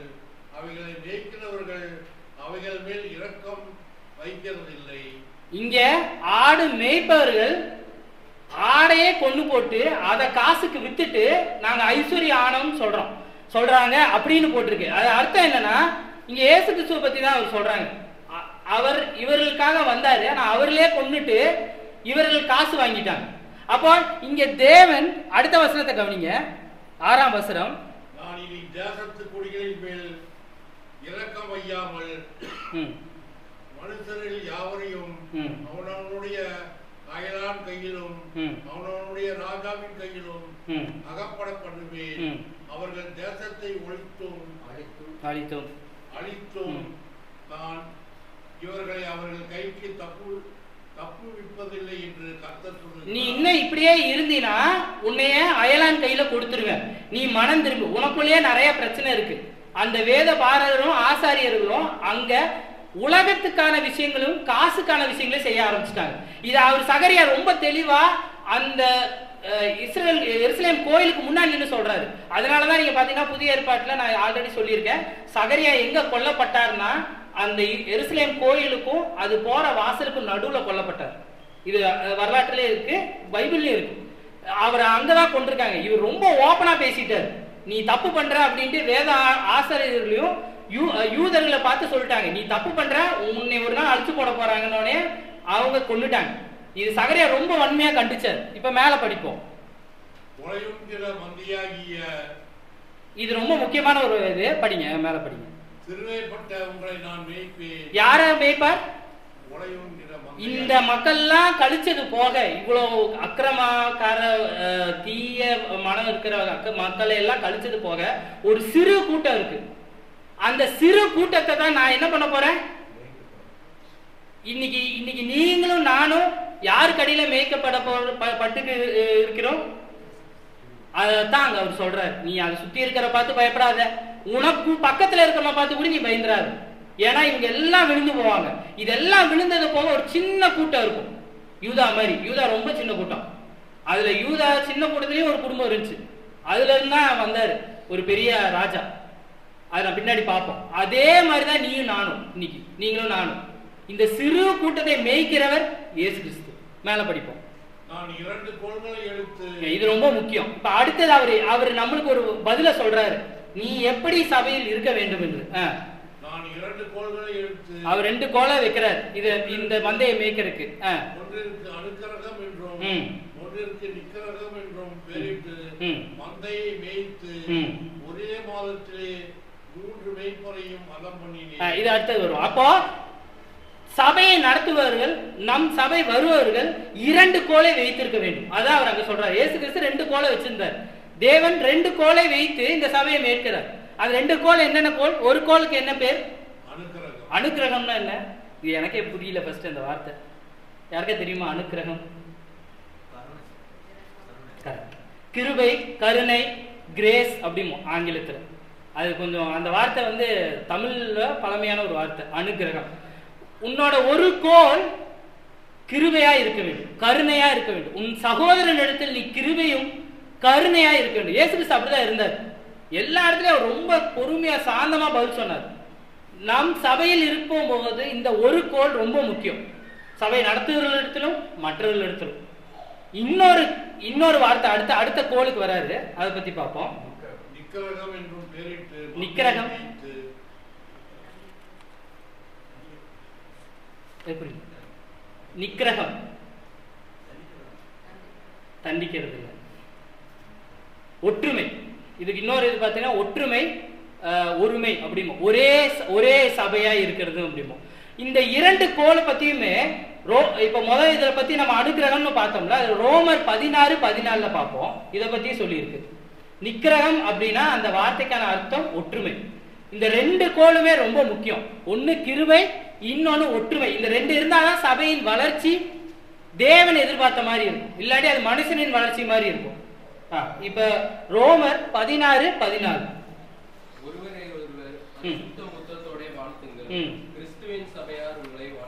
இது ஒரு கிருபையோடு இருக்க வேண்டும்.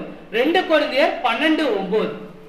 நீ படிச்ச 16:14 16:14 படிங்க.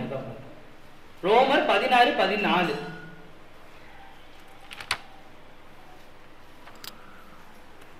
ரோமர் 16:14 முதல்ல.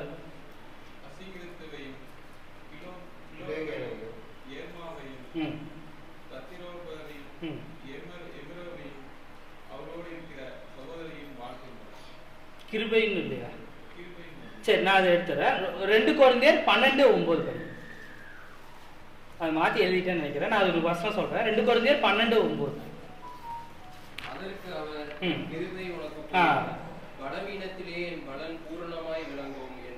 அப்போ என் கிருபை உன்னிடத்தில் இருந்தா போதும், என்னோட ஒற்றுமை என்னோட சமாதானம் உன்னிடத்தில் இருந்தால் போதும், இந்த சபையின் வளர்ச்சி மிக அபரிவிதமா இருக்கும். இது 2 தான் தேவன் அங்க எதிர்பார்க்கிறார். நீ எவ்வளவு பெரிய ஆளு, நீ எவ்வளவு சம்பாதிக்கிற, நீ நல்ல ட்ரெஸ் போட்டிருக்கியா, இல்ல நீ கார்ல வரையா, பைக், எதுவுமே தேவன் எதிர்பார்க்கறது. நீ சபையில இருக்கியா, உனக்குள்ள ஒற்றுமை கிருபை, இது 2 இருக்கா. இது 2 கோள்களை வைத்துதான் தேவன் சபையை வழி நடத்துகிறார். இப்ப மேல படிப்போம் 8ஆம் வசனம். அது அவர் சொல்லிட்டா அடுத்ததுக்கு வர்றாரு. ஒரே மாதத்திலே 3 மேய்ப்பரையும் மதம் பண்ணினேன். இது நடந்த சம்பவம். அதாவது அங்க 3 பேர்த்த கொலை பண்ணியிருக்காங்க. இந்த மாதிரி பண்ணவங்கள கொலையுண்டார்கள். என் ஆத்துமா அவர்களை ஆலோசித்தது, அவர்கள் ஆத்துமா என்னையும் வெறுத்தது. மேல படிங்க.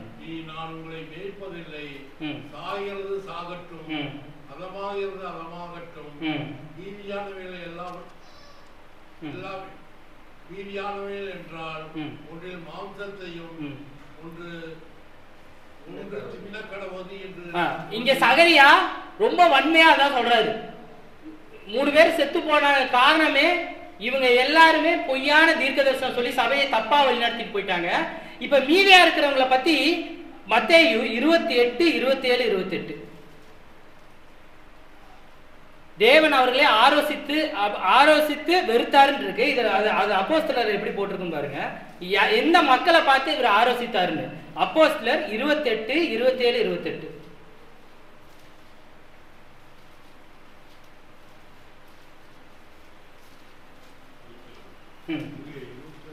அப்போஸ்தலர்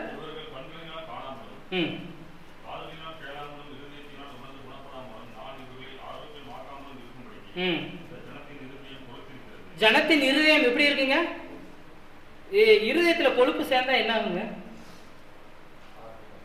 அடுத்த நிமிஷமே ஹார்ட் அடைக்கும். அது ஹார்ட் அட்டாக் அப்படிமா. அதுவே ஒரு 3 அட்டாக் தான். அதுக்கு மேல மனுஷன் உயிர் தாங்காது. ஏன்னா அந்த இருதயத்தோட கெப்பாசிட்டி தாங்காது. 3 வரைக்கும் இது பண்ணுவாங்க, 3க்கு மேல தாங்காதுமாங்க. அதாவது மேஜர் அட்டாக், மைனர் அட்டாக்கும்பாங்க. அதுலயே 2 விதமா இருக்கும். இந்த கொழுப்பை இப்ப இருக்கிற இதுல டியூப் மூலியமாவே கரைச்சிடுறாங்க. அப்ப தேவன் என்ன சொல்றாருன்னா, உன் இருதயம் கொழுத்து, நான் என்ன சொன்னாலும் கேட்கறதுக்கு நீ ரெடியா இல்லைங்க. நான் உன்னை வழி நடத்தி வந்தேன், சபைக்குள்ள உன்னை நிலைநிறுத்தினேன், நீ சிறுமை கூட்டமா இருந்த, உன்னை நான் பலப்படுத்தினேன். ஆனா உன் இருதயத்தில் இருக்கிற கொழுப்பே உன்னையும் என்னையும் பிரித்தது. நீ கால் மந்தமா இருக்கிற, நான் பேசுறது உனக்கு கேட்க மாட்டேங்குது. அதுதான் தேவன் சொல்றாரு. மேல படிங்க. பவுல் என்ன சொல்றாரு இதை குறித்து? கொரிந்தியர் 5ஆம் அதிகாரம் 15ஆம் வசனம். இல்ல கொலோசியர் 5ஆம் அதிகாரம் 15ஆம் வசனம். கொரிந்தியர் எடுத்து கொரிந்தியர் 5:15.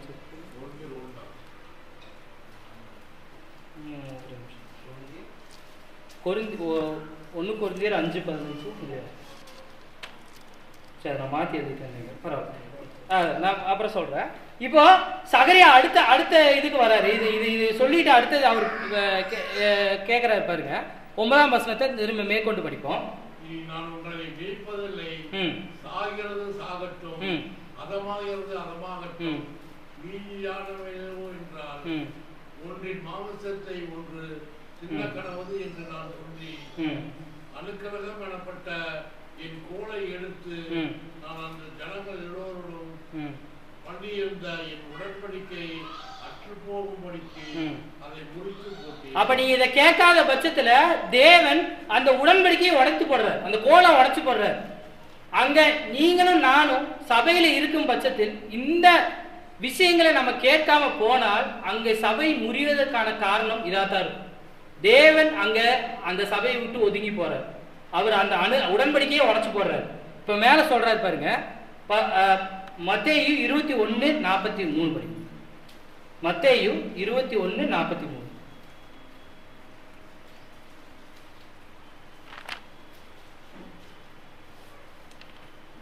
மத்தேயு 21:43. அந்த கொடியை கொடுமையாய் அழித்து ஏற்ற காலங்களில் தனக்கு கனிகளை கொடுக்கத்தக்கதாக 21:43. ஆகையால் தேவனுடைய ராஜ்யம் உங்களிடத்தில் இருந்தது நீக்கப்பட்டு அதற்கேற்ற கனிகளை தருகிற ஜனங்களுக்கு கொடுக்கப்படும். இந்த கல்லின் மேல் விழுகிறவன் நொறுங்கி போவான், இது எவன் மேல் விடுமோ அவனை நசுக்கி போடும் என்று நான் உங்களுக்கு சொல்லுகிறேன். இந்த கல் நீங்களும் நானுமாய் இருக்கிறோம். இந்த கல் தான் இங்க சபை. இந்த சபையில இருக்க நாம், இந்த சபை மேல எது விழுந்தாலும் அது என்ன ஆகுங்க? அப்ப அந்த கல் அவ்வளவு ஸ்ட்ராங்கா இருக்கு. அதுதான் அந்த தேவன் அங்க சொல்றாரு. திரும்ப சகரியா 11:11 படித்தீங்கன்னாலும் இதே தான் வரும். நம்ம மேற்கொண்டு அதே வசனத்தை அடுத்த வசனம் படிக்கிறோம். சகரியா 11:11. அந்நாளிலே அது அற்று போயிற்று, அப்படியே மந்தையில் எனக்கு காத்திருந்த சிறுமைப்பட்டவைகள் அது கர்த்தருடைய வார்த்தை என்று அறிந்து கொண்டன. அப்ப இந்த சிறுமைப்பட்ட கூட்டம் எது அறிந்திருக்கும்? கர்த்தருடைய வார்த்தை. நாம் இந்த தேவனுடைய வார்த்தையை அறிந்திருக்கிறோம். அதனாலதான் நம்ம இங்க சபை கூடி வரோம். இல்லாட்டி நம்ம எங்கேயோ உட்கார்ந்துருப்போம். இந்நேரத்துல நம்ம இதற்கான நேரத்தை நமக்கு தெரியும் எதுனால ஒதுக்குறோம்ட்டு.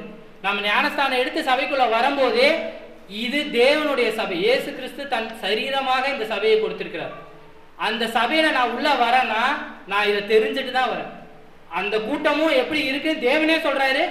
திரும்ப அதை படிச்சு பாருங்க, அது அவரே தான் சொல்றாரு.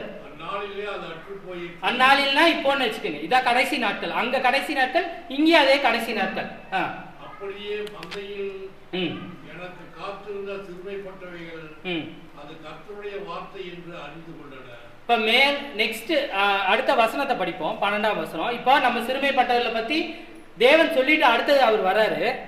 உங்கள் பார்வைக்கு நன்றாய் கண்டால் என் கூலியை தாருங்கள், இல்லாவிட்டால் இருக்கட்டும் என்று அவர்களோட சொன்னேன். அப்பொழுது எனக்கு கூலியாக 30 வெள்ளிக்காசை நிறுத்தார். இங்க 30 வெள்ளிக்காசை கூலியாய் கொடுத்தான்னு இருக்கு. அப்ப அது யாருக்கு சொல்றாங்க? இங்க சகரியா இயேசு கிறிஸ்துவை பற்றி முன்னாடியே அறிவிக்கிறார். இது எப்படி நம்ம தெரிஞ்சுக்கலாம்னா, இந்த 30 வெள்ளிக்காசு எதை குறிக்குதுங்க? மத்தேயு 27:5-7 படி. அப்பொழுது அவன் அந்த வெள்ளிக்காசை தேவாலயத்தில் எரிந்து விட்டு புறப்பட்டு போய் 4 கொண்டு செத்தான். எத்தனை வெள்ளிக்காசு? 30 வெள்ளிக்காசு. ஏன் 30 வெள்ளிக்காசு? அதுதான் கணக்கு இருந்திருக்கணும்ல. 15 இருக்கலாம், 20. வழக்கமா எவ்வளவு காசு கொடுப்போம்? 100 கொடுப்போம், இல்ல 1000 கொடுப்போம், இல்ல 50 கொடுப்போம். அது கூட ஒரு ரவுண்டான நம்பர். இது ஏன் 30? அதுக்குமே வசனம் இருக்கு. யாத்ராகமம் 21ஆம் அதிகாரம் 28ஆம் வசனம். யாத்ராகமம் ஒரு மாடு. இப்போ மோசே இஸ்ரேல் மக்களுக்கு நியாய தீர்ப்பு எழுதி கொடுத்துட்டு இருக்கிறாரு. இந்த படிதான் நீங்க நடக்கணும்னு ஒவ்வொரு விஷயத்துக்கும் அவர் சொல்றாரு. நீ ஓய்வு நாள் என்ன பண்ணணும் எல்லாத்தையுமே சொல்லிட்டு வராரு. இப்ப அவர் சொல்றாரு, இது ஒரு சட்டமா சொல்றாரு. படிங்க. ஒரு மாடு ஒரு புருஷனையாவது ஒரு ஸ்திரீயாவது முற்றினதினால் சாவு உண்டானால் அந்த மாடு கல்லெறியப்பட வேண்டும். எதுக்கெல்லாம் சட்டம் எழுதியிருக்காங்கன்னு பாருங்க. எவ்வளவு கிளீனா அந்த சட்டம் இருக்கு பாருங்க. எவ்வளவு யோசிச்சு எழுதியிருக்காரு பாருங்க. மேல படிங்க. மாம்சம் புசிக்கப்படல் ஆகாது. அப்பொழுது மாட்டின் எஜமான ஆச்சரிக்கு நீங்களாய் இருப்பார். அதாவது ஒரு மாடு ஒரு புருஷனையாவது ஒரு ஸ்திரீயாவது முட்டினா அவன் செத்து போயிட்டானா அந்த மாடை கொலையுன்றணும், கல்லை வச்சு கொள்ளையிடணும், அந்த மாம்சத்தை சாப்பிடக்கூடாது. இது முதல் சட்டம். அடுத்த சட்டம், மாடு வழக்கமாய் முட்டுகிற மாடாய் இருந்து அது அதன் எஜமானுக்கு அறிவிக்கப்பட்டும் அவன் அதை கட்டி வைக்காததினால் அது ஒரு புருஷனையாவது ஒரு ஸ்திரியாவது கொன்று போட்டால் மாடும் கல்லறிப்பட வேண்டும், அதன் எஜமானு கொள்ளை. இப்ப ரெண்டாவது சட்டம், அதாவது மாடு முற்ற மாடுன்னு தெரிஞ்சு எஜமானுக்கும் அது அறிவிக்கப்பட்டு அது மேற்கொண்டு போய் யாரையா கொண்டுட்டாங்கன்னா 2 பேர்த்தையும் கொண்டுறணும். ஏன்னா எஜமானுக்கும் தெரியும், எஜமானையும் கொண்டு மாடையும் கொண்டு. இப்ப மூணாவது சட்டம், இது ரொம்ப முக்கியமான சட்டம் பாருங்க. அபராதம் கொடுக்கும்படி விதிக்கப்பட்டதானால் அவன் தன் ஜீவனை மீட்கும் பொருளாக விதிக்கப்பட்ட அபராதத்தை கொடுக்க. சரி, மேற்கொண்டு அது ஒருவன் மகனை முட்டினாலும் சரி, ஒரு மகளை ஒருவன் மகளை. இது அந்த அதே சட்டம் தான் 32க்கு படிச்சுப்போம் அடுத்த வசனத்துக்கு. அந்த மாடு ஒரு அடிமையானையாவது. இப்போ அதே மாடு யூதர் அல்ல, இஸ்ரவேல் மக்கள் அல்ல, ஒரு அடிமை. அவங்க கூட்டு அந்த அடிமை யாரையாவது முட்டிடுது. ஒரு அடிமை பெண்ணையாவது முட்டினால் அதற்கு உடையவன் அவர்களுடைய எஜமானுக்கு 30 சேக்கல் நிறையான வெள்ளியை கொடுக்க கடவுள். எத்தனை கொடுக்கணுங்க? மேல படிங்க. 30 வெள்ளி சேக்கல் நிறையான வெள்ளியை கொடுக்க கடவன். மாடு கல்லறியப்பட வேண்டும். மாடு கல்லறியப்பட வேண்டும். அப்போ ஒரு மனுஷனுக்கான ஒரு மதிப்பு, ஒரு மனுஷன், ஒரு இஸ்ரவேலுக்கான மதிப்பு ஒரு இஸ்ரவேலன். ஆனா ஒரு அடிமைக்கான மதிப்பு எவ்வளவு? அதனாலதான் அங்க ஆசாரியர்கள் இயேசு கிறிஸ்துக்கு எத்தனை செக்கல் முடிவு பண்ணாங்க? அவர்கள் இயேசு கிறிஸ்து எப்படி பார்த்தார்கள்? இன்னைக்கு நீங்களும் நானும் இதே நிலைமையில தான் இருக்க வேண்டும். இயேசு கிறிஸ்து தன்னைத்தான் தாழ்த்தி அடிமையா தான் அங்க போனாரு. அவர் ராஜாவா அங்க போல. முதல் வருகையில் அவர் ராஜாவே இல்லை, அவர் மனுஷகுமாரனா அங்க போல. அவர் ராஜாவா வந்திருந்தா வானத்தை பிறந்துட்டு தான் வந்திருக்கணும். அவர் அடிமையின் ரூபம் எடுத்துட்டு போனங்காட்டி தான் ஒரு கன்னியின் வயிற்றிலிருந்து கருவாய் போனார். நீங்களும் நானும் இதே 30 செக்கல் தான்.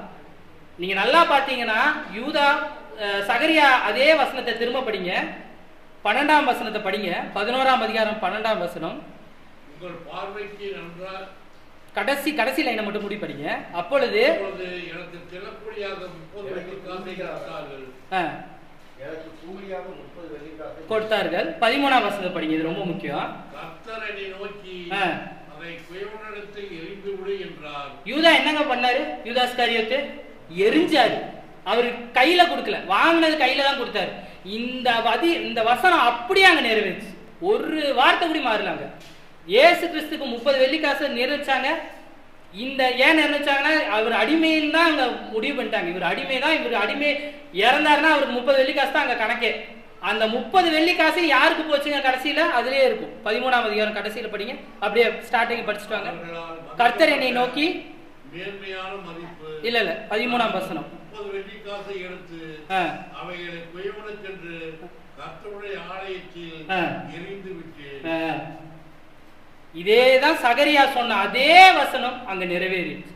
இதுல உங்களுக்கும் எனக்கும் என்ன பாடம் அப்படின்னா, நீங்களும் நானும் ஒரு அடிமையின் ரூபமா இங்க வரும். நான் இங்க இயேசு கிறிஸ்து தெரிஞ்சுக்கிட்டேன், ஞானஸ்தானம் பெற்றேன், நான் கிறிஸ்துவன் ஆயிட்டேன், எனக்கு பரலோகராஜ்யம் நிச்சயிக்கப்பட்டு இருக்கிறது. ஆனால் நான் இந்த ஓட்டத்தை எப்படி ஓடப்போகிறேன்? இந்த மன பெருமையோடோ இல்ல எனக்குள்ள ஒரு அகம்பாவத்தோட நான் ஓடனா இந்த இஸ்ரவேல் மக்களை மாதிரி அதம் பண்ணிடுவார். அங்க அதான் அவர் சொல்றாரு, அதம் பண்றேங்கிறார். அதம் பண்ணா சுரேஷ்னாக்கெல்லாம் தெரியும், அப்படியே வெட்டி போடுறது, அப்படியே 2ஆ வெட்டி போடுறது. அது குத்துறது இல்ல, குத்துறது வேற, 2ஆ வெட்டி போடுறது. நீங்களும் நானும் இந்த ஜீவ ஓட்டத்தை ஓடும் போது மிகவும் மிகவும் ஜாக்கிரதையா இருக்கணும். அதுதான் அங்க சகரியா சொல்றாரு. இது எவ்வளவு பேருக்கு ஞாபகம் இருக்குன்னு எனக்கு தெரியல. சுரேஷ்னா ஒரு வாட்டி எடுக்கும் போது எடுத்தாரு. மோசே திரும்ப தேவன் சொல்றாரு, திரும்ப போ, என் மக்களை மீட்டு கொண்டு வான்னு. போற வழியிலேயே அவரை கொலை பண்றதுக்கு தேவன் தான் வராரு. ஆனா சொன்னது யாரு? அங்க மோசே யோசிச்சிருக்கலாம், இவரோட காரியத்துக்கு நான் போனா இவரே என்னை கொல்ல வராருன்னு. அங்க தேவன் மோசே இடத்தில் பர்ஃபெக்ஷன் எதிர்பார்க்கிறார். நீ 100% கரெக்டா இருக்கிறியா? இன்னைக்கு நீங்களும் நானும் தேவனுடைய மோசே மாதிரி தான். தேவனுடைய வார்த்தையை கேட்டாலும் திரும்பிட்டோம். ஆனா போகிற வழியில நம்ம கரெக்டா நடந்துக்கிறோமா? அங்க மோசே நடக்காம போனார், அதனால அவர் கொலையே பண்ணி. நீங்க நல்லா யோசிச்சு பாருங்க, மோசேவை தேவன் கொண்டிருந்தாருன்னா அங்க அந்த வாக்குத்தத்தை யார் மூலியமா நிறைவேற்றிருக்கும்? நீங்க யோசிச்சு பார்த்தீங்களா? அவர் சொல்லுங்க, நான் அதான் யோசிச்சு பார்த்தேன். தேவன் உங்களிடத்துல என்னோடத்திலும் 100% எதிர்பார்க்கிறார். அந்த 100%ல ஒண்ணு குறைஞ்சா கூடி அவர் கொன்று போட்டுறாரு. ரூத்துக்கு சொன்ன மாதிரி தான். நீ இல்லைன்னா வேற ஒருத்தர் செஞ்சுட்டு போயிடுவாங்க. ரூத்துக்கு சொல்றாரு அவர் மாமன், நீ இல்லைன்னா வேற ஒருத்தர் செஞ்சுட்டு போயிடுவாரு. ஆனா இந்த காரியம் நீ செஞ்சீங்கன்னா உனக்கு தேவனிடத்தில் கிருபை கிடைக்கும். அதேதான் இன்னைக்கு உங்களுக்கும் எனக்கும் தேவன் சொல்லுகிறார். இப்ப மேல படிப்போம் 14ஆம் வசனம். நான் யூதாவுக்கும் இஸ்ரவேலுக்கும் இருக்கிற சகோதர கட்டை அற்று போக பண்ணும்படிக்கு நிக்கரகம் எனப்பட்ட என் 2ஆம் கோலையும் முடிக்கும். அவ்வளவுதான். அங்க 2 கோலையுமே உடைச்சிட்டாரு. இந்த 2 கோலுமே உனக்கு இன்னுமே பிரயோஜனம் இல்ல, நீ என் வார்த்தையை கேட்காம போயிட்ட, அதனால நான் உன்னை உடைச்சு போட்டுறேன்னே உடைச்சிடுறாரு. இப்ப மேல படிப்போம். கர்த்தரை நோக்கி நீ மதியற்ற ஒரு மேய்ப்பனுடைய ஆயுதங்களை இன்னும் எடுத்துக்கொள். இந்த மதியற்ற மேய்ப்பன் யாருங்க? சாத்தான். அந்த மதியற்ற மேய்ப்பனை பின்பற்றவங்க எப்படி இருக்கிறாங்க? மேல படிங்க. இதோ நான் தேசத்திலே ஒரு மேய்ப்பனை எழும்ப பண்ணுவேன், அவன் அதமாக்குகிறவர்களை பராமரிக்காமலும் சிதறுள்ளதை தேடாமலும் நொறுங்குள்ளதை குணமாக்காமலும் இளைத்திருக்கிறதை ஆதரிக்காமலும் கொழுத்தத்தின் மாமிசத்தை தின்று அவைகளுடைய குழம்புகளை உடைத்து போடுவான். இந்த மாதிரி கள்ள தீர்க்க தரிசனம் இந்த பெரு கூட்டத்தில் இருக்கிறவங்கள பார்த்து இந்த 6 விஷயங்களை தேவன் சொல்றாரு. 17 படி. மந்தையை கைவிடுகிற அபத்தமான மேய்ப்பனுக்கு ஐயோ, பட்டயமும் புயத்தின் மேலும் அவன் வலது கண்ணின் மேலும் வரும், அவன் புயம் முழுவதும் தூங்கிப்போம், அவனது வலதுகள் முற்றிலும் இருளடையும். இது தேவன் சாத்தானையும் கள்ள தீர்க்கதரிசியையும் பார்த்து சொல்ற ஒரு விஷயம். இதுதான் உனக்கு நேர போகுது, உன்னோட ரைட் ஹேண்ட். அதுதான் அங்கே போட்டிருக்கோம். ஏன்னா வழக்கமாக எல்லாத்துக்குமே ரைட் ஹேண்ட் தான் கொஞ்சம் பவர் எழுதுறதுதான். அதுவே நான் சூம்ப பண்ணுவேன். சூம்ப பண்ணால் உடைக்கிறது இல்லை, நீ நல்லா கவனிச்சுக்கோங்க, அப்படியே செயலளிக்கப்படுறது. இதை தேவன் சொல்லிட்டு அடுத்த 12ஆம் அதிகாரம் நேரக்காரனா நான் அடுத்தடுத்து போகிறேன். 12ஆம் அதிகாரம் 6ஆம் வசனம் படி. அந்நாளிலே யூதாவின் தலைவரை விரல்களுக்குள்ளே இருக்கிற அக்கினி அடுப்புக்கும் வைக்கோல் கட்டுகளுக்குள்ளே இருக்கிற தீவட்டிக்கும் ஒப்பாக்குவேன். அவர்கள் வலதுபுறமும் இடதுபுறமுமாக புறப்பட்டு சுற்றிலும் இருக்கிற எல்லா ஜனங்களையும் பட்சிப்பார்கள். எருசலேம் திரும்பவும் தன் ஸ்தானமாகிய எருசலேமிலே குடியேற்றப்பட்டிருக்கும். சபை இப்படியாக இருக்க வேண்டும். ஒரு சின்ன ஒரு நெருப்பு சுத்தி இருக்கிறவங்களை நீங்க அதாவது தான் போட்டிருப்பாங்க. சின்ன ஒரு சிறு நெருப்பு தான் நீங்க வைக்கோலை சுத்தி வச்சீங்கன்னா ஃபுல்லா பரவிடும்.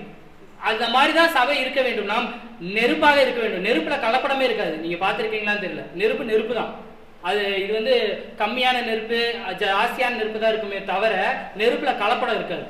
நாம் நெருப்பாக இருக்க வேண்டும். இங்க சுத்தி இருக்கிறவங்கள நம்ம சபைக்குள்ள இணைக்கிறதுக்கு நாம் நெருப்பாக இருக்க வேண்டும். அடுத்தது படிங்க. நான் மேற்கொண்டு போயிட்டே இருக்கிறேன் நேரம் காரணமா. மகிமையும் எருசலேமின் குடிகளுடைய மகிமையும் யூதாவின் மேல் தன்னை உயர்த்தாதபடிக்கு கர்த்தர் யூதாவின் கூடாரங்களை முதல் ரட்சிப்பார்.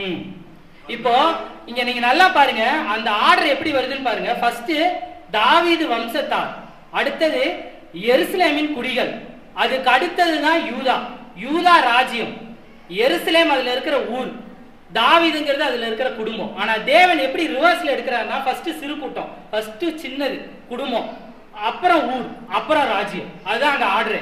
ஆனா அவர் ரிவர்ஸ்ல தான் அந்த ஆர்டரே பாக்குறாரு. மேல படிப்போம்.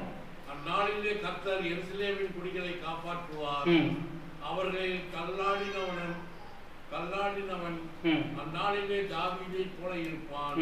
தாவீது குடும்பத்தார் அவர்களுக்கு முன்பாக தேவனை போலும் கர்த்தருடைய தூதனை போலும் இருப்பார்கள். ஆக இந்த தாவீதின் குடும்பத்தார் தேவனுக்கு முன்னாடி நிற்பார்கள். அப்ப இங்க தாவீதின் குடும்பத்தார் யார் சொல்றாரு? தாவீதோட லைன்ல வர்றவரு இயேசு கிறிஸ்து. இயேசு கிறிஸ்து லைன்ல வர்றது நாம தான். அப்ப நீங்களும் நானும் இந்த தாவீதின் குடும்பத்தாரா இருக்கிறோம். அப்ப தாவீதின் குடும்பத்தார் சிறுமைப்பட்டவர்கள்னா நாமும் சிறுமைப்பட்டவர்களே. ஆனா இதுல இருந்து வர்ற அந்த அக்கினி சுற்றி இருக்கிறவர்கள் எல்லாத்தையும் பொசிக்குது. அதுதான் அங்க தேவன் சொல்றாரு, நீ சிறிய குடும்பமா இருக்கிற. சவுல் அங்க அதான் சொல்றாரு. நீங்க நல்லா பாத்தீங்கன்னா சவுல் சொல்லுவாரு, நான் இங்க ரொம்ப சின்ன கூட்டம், என்னையே தேர்ந்தெடுத்தீங்கன்னு. நீ தேவன் பார்க்கிற மாதிரி நீ பார்க்க மாட்டே, நீ மனுஷ பார்வையில பாக்குற, நான் தேவனுடைய பார்வையில பாக்குறேன். மேல படிப்போம். அந்நாளிலே எருசலேமுக்கு விரோதமாய் வருகிற எல்லா ஜாதிகளையும் அழிக்க பார்ப்பேன். நான் தாவீது குடும்பத்தாரின் மேலும் எருசலேம் குடிகளின் மேலும் கிருபையின் ஆவியையும் விண்ணப்பங்களின் ஆவியையும் ஊற்றுவேன். ஊற்றுவேன். அப்பொழுது அவர்கள் தாங்கள் குத்தின என்னை நோக்கி பார்த்து, ஒருவன் தன் ஒரே பேரானவனுக்காக புலம்புகிறது போல எனக்காக புலம்பி, ஒருவன் தன் தலையச்சன் பிள்ளைக்காக துக்கிக்கிறது போல எனக்காக மனம் கசந்து துக்கிப்பார்கள். அந்நாளிலே எகிப்தோன் பட்டணத்து பள்ளத்தாக்கின் ஊராகிய இப்ப இங்க என்ன சொல்றாருன்னா, நீ எனக்கு வேண்டி துக்கிப்ப. இயேசு கிறிஸ்து சிலுவையின் மரணம் பரியந்து இருக்கும்போது அவர்களுக்காக துக்கித்தவர்கள் பெரிய கூட்டம் கிடையாது. அங்க ஒரு சின்ன கூட்டம் தான் அவருக்கு வேண்டி துக்கிச்சிச்சு. அந்த சின்ன கூட்டத்தில இருந்து உருவானதான் முதல் கிறிஸ்துவின் சபை. அந்த அடிக்கல் நாட்டினார் பேதுரு. அங்க இருந்து இந்த 2000 வருஷத்துல இந்த சபை வளர்ந்து கொண்டேதான் வந்து கொண்டிருக்கு. அபரிவிதமா வளர்ந்து கொண்டு வந்திருக்கிறது. தேவனுடைய பார்வை, நம் பார்வையில் இல்லை. நம் கணக்கு தான் பார்க்கிறோம். ஆனா அங்க தேவன் இருதயங்களை பார்க்கிறார். இந்த வளர்ச்சி தான் தேவன் எதிர்பார்க்கிறார். உங்களிடத்துல என்னிடத்துல இந்த வளர்ச்சியை தான் அவர் எதிர்பார்க்கிறார். ஒரு சின்ன காரியத்தை மட்டும், சம்பவத்தை மட்டும் சொல்லி நான் முடித்துக் கொள்கிறேன். இதோட முடிச்சுக்கலாம். நான் ஒரு 9th 10th படிச்சுட்டு இருந்தேன். அப்போ வழக்கமாக ஞாயிற்றுக்கிழமை இந்த ஒரு டிசம்பர் டைம் தான் நினைக்கிறேன். அப்போல்லாம் கோயம்புத்தூர்ல பயங்கரமா மழை பெய்யும். இந்த ஜூன் ஜூலை தொடங்குச்சுன்னா டிசம்பர் வரைக்கும் அடிச்சு பெய்யும். கோயம்புத்தூர்ல இருக்கிறவங்களுக்கு தெரியும். அன்னைக்கு சனிக்கிழமை மழை பெய்ய ஆரம்பிச்சது. ஞாயிற்றுக்கிழமை அப்போ 10 மணிக்கு தான் கூடுவோம். தெரியும்னு நினைக்கிறேன். முந்தி இருந்த தாத்தா இருந்த டைம்ல 10 மணிக்கு தான் கூடுவோம். பயங்கர மழை. 9:30 10 மணி வரைக்குமே நல்லா மழை பெஞ்சிச்சு. நீங்க பாத்தீங்கன்னா இந்த பாலம் ஒரு பாலம் தான் இருக்கும். அந்த பாலம் ஃபுல்லா தண்ணி, இந்த சைடும் ஃபுல்லா தண்ணி. அப்ப நானு தம்பி எல்லாம் வரும்போது நாங்க வந்துட்டோம். சுத்தி வந்துட்டோம். மணி 10 ஆயிடுச்சு. அப்போ ஒரு 6 பேர் இருந்தோம். 6 பேர் தான் மொத்தமாவே இருந்தோம். மணியே பார்த்தாரு. அவர் பாட்டுக்கு நேரம் வந்தாரு. தாத்தா ஸ்டார்ட் பண்ணிட்டாரு. வெறும் 6 பேர் தான் இருந்தோம். அவர் வெயிட் பண்ணல, எதுக்குமே பண்ணல. அவர் பாட்டுக்கு ஸ்டார்ட் பண்ணிட்டாரு. எனக்கு அன்னைக்கு அது புரியாததான். ஆனா இன்னைக்கு நான் படிச்சப்போ எனக்கு புரிஞ்ச ஒரே விஷயம் என்னன்னா, அங்க 6 பேர் முக்கியமே கிடையாது. அங்க தேவன் பார்க்கிறது எத்தனை பேர் என்பதே கிடையாது. இங்கே கூடுகிறவர்கள் உண்மையாய் கூடுகிறார்கள், ஆவியில் ஒருமைப்பட்டு இருக்கிறார்கள். அது மட்டும்தான் எனக்கு ரொம்ப ஆச்சரியமா இருந்துச்சு. ஆனா அதுக்கப்புறம் கொஞ்சம் டைம் ஆக எல்லாம் சேர்ந்துட்டாங்க. ஆனா வெறும் 6 பேர்ல அவர் ஸ்டார்ட் பண்ணிட்டாரு. அங்க ஜபத்தை ஸ்டார்ட் பண்ணிட்டாரு 10 மணிக்கு. ரொம்பவே ஆச்சரியமான ஒரு விஷயம். அப்போ அவர்களுக்கு தெரிஞ்ச ஒரு விஷயம் என்னன்னா, இங்க தேவன் அதை தான் பாக்குறாரு. இன்னைக்கு நீங்களும் நானுமே இந்த பெரிய கூட்டம், நம்மளுக்கு சுத்தி இருக்கிற கூட்டத்தை பார்த்து பயப்படவோ தயக்கப்படவோ கூச்சப்படவோ தேவையே. இங்க நம்ம ஒண்ணு நம்ம சத்தியத்தின் வழியில் போகிறோம். அது எப்பவுமே குத்தும். நீங்க நல்லா பாத்தீங்கன்னா, நீங்க நேரம் ஒருத்தருக்கு உண்மையை சொன்னீங்கன்னா அவருக்கு கொஞ்சம் சங்கடம் ஆகாது. பொய் சொன்னீங்கன்னா சந்தோஷமா தான் இருப்பாரு. சத்தியம் எப்பவுமே குத்திட்டே தான் இருக்கும். ஆனால் குத்துன்னு நம்ம சொல்லாம போனா நாமும் இந்த ஆக்கினைக்கு உள்ளாக்கப்படும். நீங்கள் தைரியமாக சொல்லதான் அவங்களுக்கு ஒரு கட்டத்துல புரியும். இந்த கடைசி ஒரு வசனத்தை வாசிச்சு நம்ம முடிப்போம். 1 சாமுவேல் மீகா 5:2. மீகா 5:2.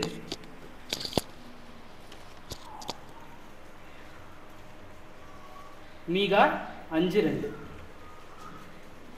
எப்ராத்தா என்னப்பட்ட பெத்லகேமே, நீ யூதாவில் உள்ள ஆயர்களுக்குள்ளே சிறிதாய் இருந்தும் இஸ்ரவேலை ஆளப் போகிறவர் உன்னிடத்திலிருந்து புறப்பட்டு என்னிடத்தில் வருவார். அவருடைய புறப்படுதல் அநாதி நாட்களாகிய பூர்வத்தினுடைய. ஏசாயா 49:6 எதற்காக வருவார்னு பார்க்கிறோம். ஏசாயா 49:6.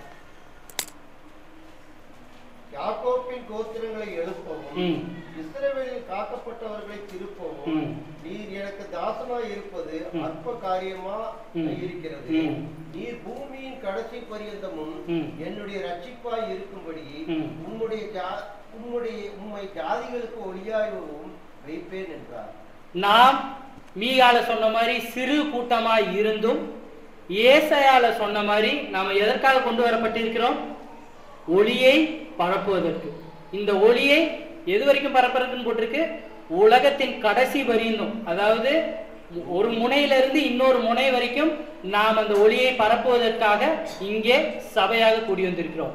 இந்த வார்த்தைகளை தேவன் உங்களுக்கு கொடுத்ததற்காக நன்றி. அமைதியாக கேட்ட, பொறுமையாக கேட்ட உங்களை தேவன் ஆசீர்வதிப்பாராக. நன்றி.